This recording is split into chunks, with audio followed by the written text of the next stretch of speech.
Bismillahirrohmanirrohim. Istanbul 2010-yilning 10-apreli. 2 soatdan beri quyosh chiqishiga ko'z tikaman. Hayajon bosib uxlay olmadim. Hech uyqum kelmayapti. Bir soniya ham uxlamadim. Soatlab o'yga toldim. Xonamning ichida u burchakdan bu burchakka yurib chiqdim. Kecha o'zim sayr qilgan joylarni ko'z o'ngimda takror jonlantirdim. Keyin esa mehmonxona xodimi Umar amakining gaplari haqida o'ylab chiqdim. Bu shaharda allanima yetishmayotganini u ham bilib turar ekan-da. Yetishmayotgan narsaning otini u muhabbat deb aytdi. Shunday bo'lishi mumkinmi?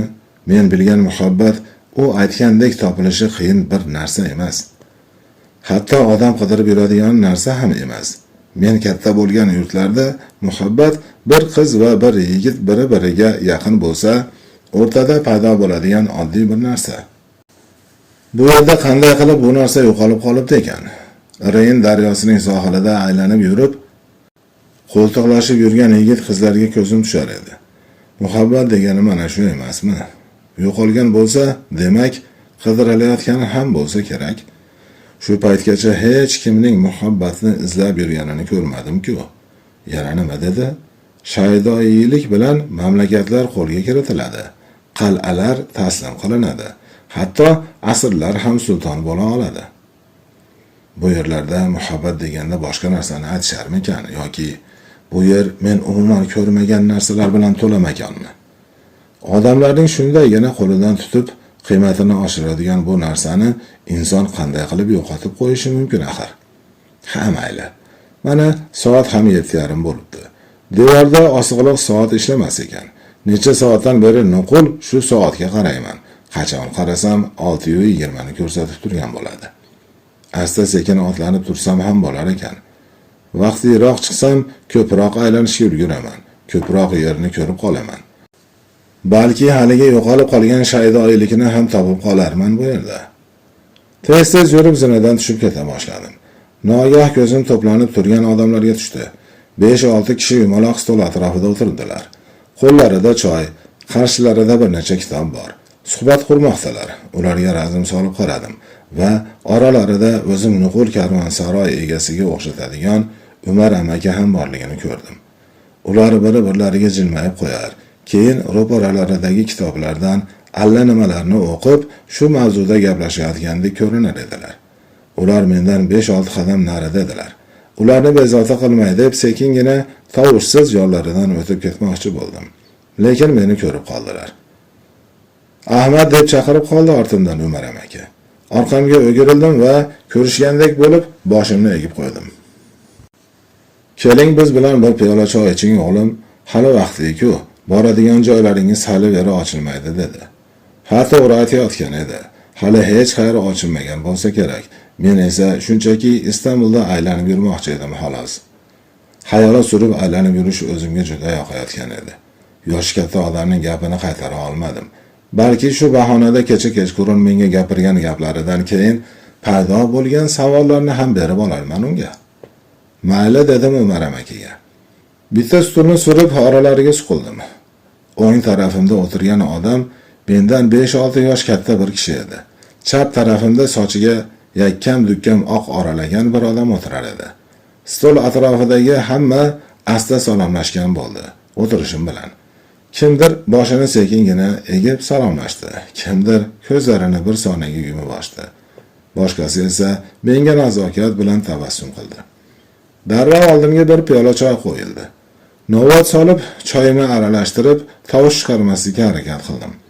Umar amaki dasturxon atrofidagilarga meni tanishtirganda, men ham xuddi ular hozirgina qilgani kabi yengil jilmayib salomlashgan bo'ldim ular bilan. Keyin suhbatni kelgan joydan davom ettirdilar. Yonimdagi mashkurus sochli odam ro'parasidagi kitobdan bir she'r o'qiy boshladi. Jannatni deb oshiqlarni diydordan mahrum etganlar bilmaslarki, diydorni jannatdirlar oshiqlar. Izoh: Arab, fors va turkiy tillarda ijod qilgan shoir Muhammad ibn Sulaymon Fuzuli devonidan bayt. Shu payt o'tirganlardan biri so'z qotdi. Qoyil qolmay iloji yo'q. Bu Fuzulidan shundaymi ustoz? Shunday do'stim, Buni ustoz Fuzuli aytganlar. Gapning jozibasiga boqing. U zot aytganlaridek, bu vodiyda nasibasi qo'shilmaganning oladigan hech vaqosi yo'q. Bu bir uzun yo'l bo'lib, aytishlaricha quduqdek qorong'i, o'roqdek o'tkir ekan. Shu payt gapga Umar amaki qo'shildi. Juda chiroyli, juda ma'noli aytgan ekanlar. Avvalambor muhabbat gul yuzli nozanin tufayli boshlanadi. Keyin esa bu muhabbat yeridan o'nlab atirgul va lolagul unib chiqadi. Simoda ochilgan ushbu gullardan oshiqlarning qalblari obod bo'lib, olam jannatga aylangudek bo'ladi. Ba'zilar esa oshiqlarni ayblaydilar, nega ular bu go'zallarga bunchalik iltifotli deb. Xuddi bu olamning go'zalligi o'zlarini bog'lab qo'ygandeklar deydilar. O'sha suyuklining yuzida ular nimalarni ko'rayotgan ekanlar? Nimani eshitib, nimaga quloq tutmoqdalar? Oshiqlar shunday nigoh tashlaydilarki, har holda ularning ko'zlari bizga ko'rinib turgan olamdan o'zib ketsa ham kerak. Xullas kalom, ustoz Fuzuli bu so'zlarni muhabbat ila sayratibdilar. Boshqa gap yo'q. Navbatni boshqa bir odam oldi. U vazminlik va bosiqlik bilan gapirdi. Tovushi ham past eshitilar edi. Bu muhabbat oshiqlarning qalbi-yu jonini og'ritsa-chi, unda nima bo'ladi? Muhabbat ularni aql hushidan ayirib qo'ysa-chi, atrofdagi odamlarga sharmanda-yu sharmsor bo'lsalar nima bo'ladi? Axir shunday bo'ldi ham-ku. Bu gaplarga javobni Umar amakidan kutgandek hamma u kishining og'ziga tikildi. Uning o'zi ham buni sezib turgan ekan, qo'li bilan ko'zoynagini tuzatib olib javob berishga kirishdi. Sharmandalik ularga yaqin ham kelmaydi, do'stim. Muhabbat yo'lida ustoz Fuzuli Majnundan ham o'tadigan iste'dod sohibi bo'lganlarini mana o'zlari ham aytib turibdilar. Oshiq odam esi hushidan ayrilishidan hajolat bo'lmaydi. Alal oqibat oshiq esi hushini go'zal nozanini deb emas, muhabbatni deb yo'qotadi. Muhabbat ba'zida bir go'zalning guldek yuzida, ba'zida tasbih donachalarida, ba'zida esa mozor toshidadir. Muhabbat oshiqlarni bir nozanin bilan qovushishga olib bormaydi. Ular shunchaki muhabbatning tajallisiga ro'para kelib qolgan bo'ladilar. Shunday deb Umar amaki hikoya aytishni boshladi. Bir zamonlar Yusufni asir bozorida kim oshti savdosiga qo'yib sotayotgan ekanlar. Ular tarozining bir pallasiga Yusufni, narigi pallasiga esa dunyo molini qo'ysalar ham, Yusufning qiymati ulardan og'ir kelarmish. Kimdir Yusufning vaznicha oltin, kimdir zumrad, kimdir esa turfa hal javohir olib kelib to'kdi. Nima qilsalar ham Yusufning qiymatiga loyiq hech nima topa olmadilar. Bir xotin kelib Yusufni sotayotgan savdogarga yaqinlashdi va unga o'z qo'llari bilan yigilgan iplaridan bir necha kalava berdi. Tojir kulib yubordi. "Hoy espast xotin, mana shu kumush badalli, jannatdan qochib kelgandek go'zal bolaning narxi sen uzatayotgan kalavalar bilan tengmi?" Xotinning bor mol mulki mana shu kalavalar edi. Xotin bamayli xotir javob berdi. "O'zim ham bilib turibman, bu kalavalar evaziga bu guldek bola sotib olinmaydi. Atrofimdagilarning mana bu xotin ham shu go'zal yuzli bolaga xaridor bo'ldi-ya, deganlarining o'zi yetib ortadi menga." Xo'sh, bu xotin Yusufda nima ko'rdiki, bor sarmoyasini unga berib yuborish uchun u yerga yetib keldi. Nima, u Yusufdan visol istadimi? Albatta yo'q. Xotinning istagi yaratilganini sevib, yaratganning mo'jizasini ko'rish edi. Uning istagi uni sotib olish emas edi. U shunchaki yaratganning mana bu go'zallik bo'ladi deb yaratganiga xaridor bo'lib chiqishni istadi xolos. Buning ustiga uni sotib ola olmasligini aniq bilib turar edi. Do'stlar, bu mutlaqo boshqacha oldi-berdidir.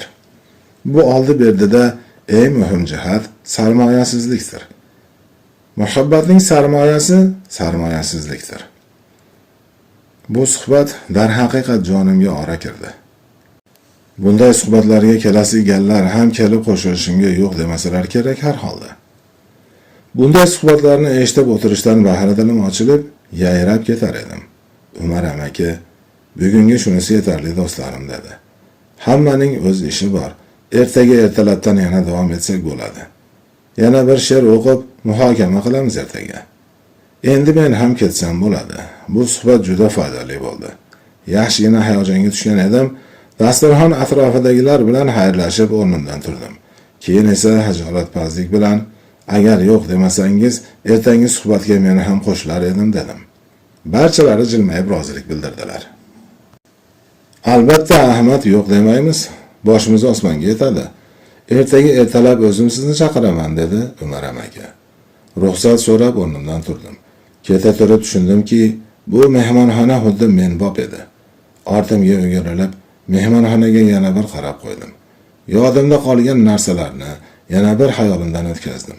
Fuzuli, Majnun, Yusuf, muhabbat, yana haligi o'zim oxirigacha tushuna olmagan, lekin albatta anglab olishga jazm qilganim jumla muhabbatning sarmoyasi sarmoyasizlikdir.